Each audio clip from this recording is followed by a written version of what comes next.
welcome to our English news edition broadcast to you from Canal, Algérie. First, to the headlines. The President of the Republic, AbdulHamid, highlights in a message the lofty values of Algeria's outstanding scholar and reformer AbdulHamid bin Badiz on the occasion of the Knowledge Day.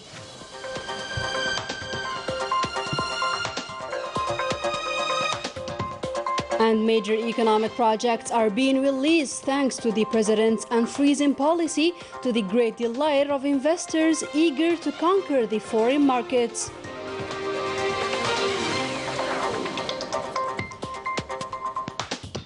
The situation is tense in the Palestinian territories following the dawn entry of Zionists to the mosque compound, and Algeria condemns this move and calls for the protection of Palestinians.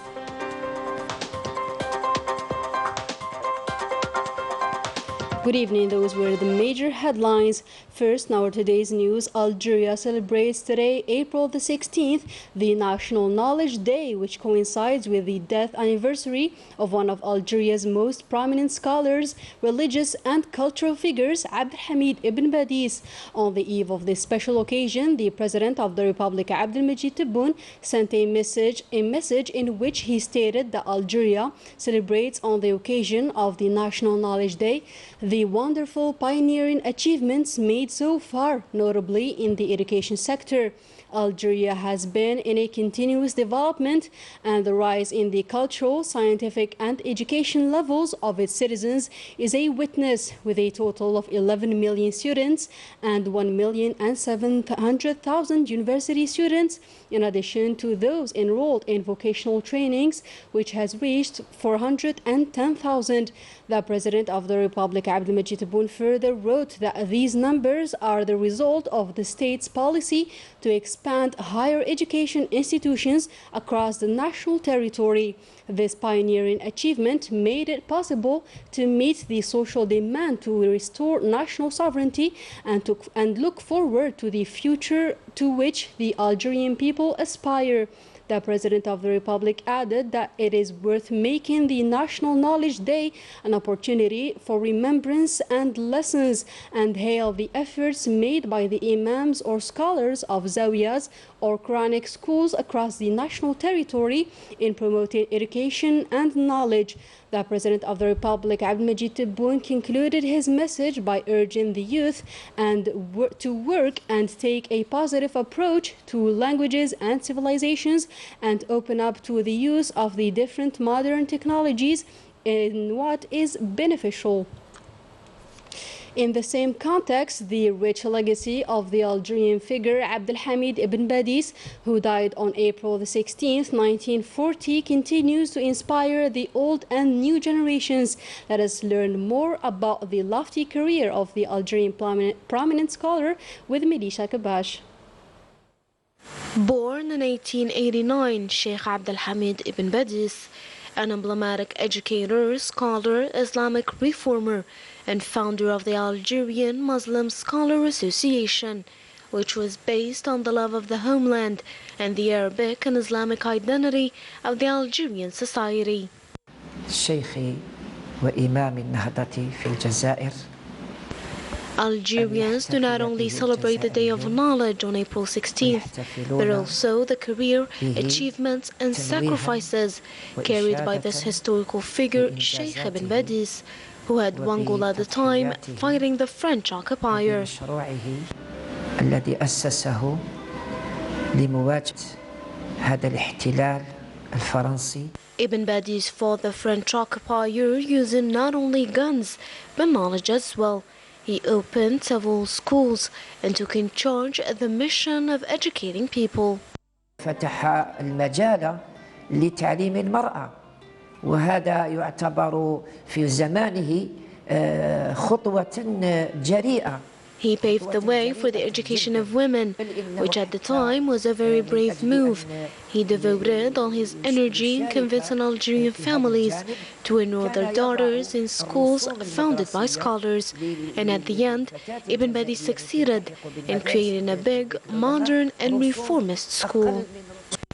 AbdulHamid ibn Badiz, a brilliant scholar who took the first steps in the fight against the French occupier with both knowledge and force, and played a huge role in the awareness of the Algerian people when it comes to their identity and potentials, which led to the outbreak of the Liberation War that culminated to the independence of Algeria. Personal belongings of Ibn Badiz are being displayed at the Mujahid or War Veteran Museum here in Algiers. These items, including manuscripts, his clothes, his books, and documents, were offered by the brother of the Imam to allow the young generation to discover the conditions in which Ibn Badiz initiated his large-scale reforms. This exhibition was kicked off by some members of the government, in addition to other prominent scholars and figures, on the eve of the Knowledge Day celebrations.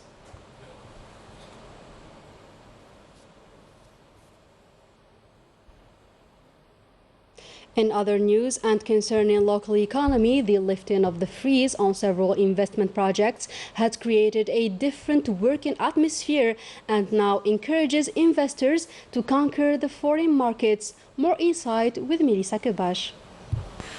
In the past few years, the province of Blida turned into a huge industrial and commercial pool, particularly in the agri-food and pharmaceutical sectors, and this development was due to the removal of administrative obstacles on many projects in the region. The unfreeze of numerous projects in the region encouraged several investors and developed national production, which helped us move towards exportation. Thanks to the facilitations granted by the state, we have been able to develop quality products. I can tell you that the Algerian market is searching for quality products at reasonable prices. During his inspection visit in the province of Blida, the Minister of Industry, Ahmed Zardar, inspected various factories after obtaining their authorizations. Following the President of the Republic's instructions, this visit aims at reviewing the various establishments that have permanently been stopped, knowing that we have 51 released projects. It is worth mentioning that 834 investment projects at the national level have been released, which allowed the creation of no less than 30,000 job positions. In another development, and according to a communiqué released by the Ministry of Foreign Affairs, Algeria strongly condemns the serious attacks against Palestinians which took place on Friday in Al-Aqsa Mosque. The attacks carried out by the Zionist occupation forces do not only represent a flagrant violation of the sanctity of the mosque, but also a violation against the relevant international resolutions.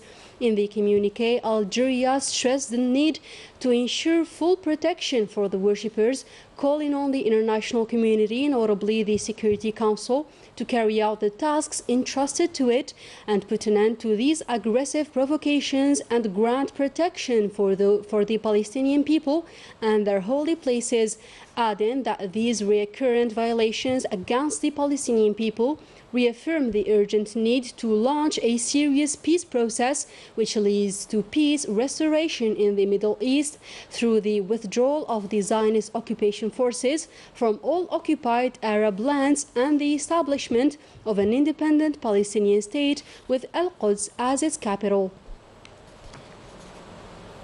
Still in Palestine, where a young Palestinian died after being wounded among more than 150 others following the attacks carried out by the Zionist occupation forces against the worshippers in Al-Aqsa Mosque. This raid angered the Palestinians who clashed with the occupiers to defend their mosque and forced them to leave the holy sites.